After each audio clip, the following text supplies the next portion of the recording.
पिछले कुछ दिनों से हमास और इजरायल के बीच रिश्ते ठीक नहीं चल रहे थे। कई युद्ध हुए, दोनों देशों के हालात एकदम नाजुक हो गए।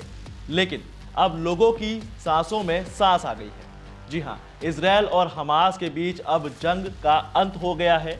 तकरीबन 15 महीने बाद गाजा की धरती पर शांति अपने अपने पांव पसार रही है और अब गाजा शांति और सुकून की सांस ले सकेगा। इजरायल और हमास सीजफायर यानी संघर्ष विराम समझौते पर सहमत हो चुके हैं। खुद उस शख्स ने इसकी पुष्टि की है जिसने दोनों के बीच ये डील करवाई।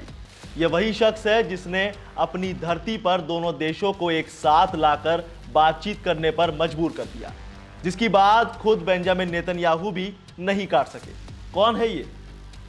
चलिए आपको बताते हैं। नमस्कार, मैं हूं आपके साथ दिव्यांश वर्मा और आप देख रहे हैं वन इंडिया हिंदी।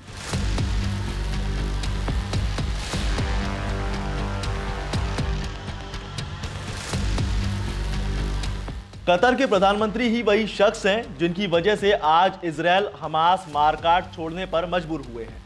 कतर के प्रधानमंत्री ने गाजा में 15 महीने से जारी विनाशकारी युद्ध को खत्म करने की घोषणा की है।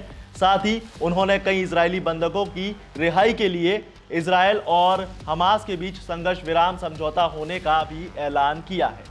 और उस शख्स का नाम है शेख मोहम्मद बिन अब्दुल रहमान अल थानी। शेख मोहम्मद बिन अब्दुल रहमान अल सानी की वजह से ही महीनों तक इजरायल और हमास दोहा में मीटिंग करते रहे हैं। आखिरकार उन्हें सफलता मिल ही गई और आज इजरायल हमास युद्ध का अंत हो गया। कतर के पीएम ने कहा कि इजरायल और हमास के बीच संघर्ष विराम समझौता 19 जनवरी से लागू होगा। खुद इजरायल और हमास ने भी कंफर्म किया है कि गाजा पट्टी में युद्ध को रोकने के लिए संघर्ष विराम समझौते पर सहमत वो हो चुके हैं। अब सवाल यह है कि आखिर इजरायल और हमास के बीच समझौते में क्या क्या है। दरअसल समझौते में हमास की ओर से बंधकों की रिहाई और इजरायल में सैकड़ों फिलिस्तीनी कैदियों की रिहाई और गाजा में विस्थापित हजारों लोगों की वापस लौटने की अनुमति शामिल है। इजरायल और हमास के बीच कतर ने ही मीडिएटर के रूप में एक अहम रोल निभाया है। शेख मोहम्मद बिन अब्दुल रहमान अल थानी ने इसके लिए पूरी कोशिश की।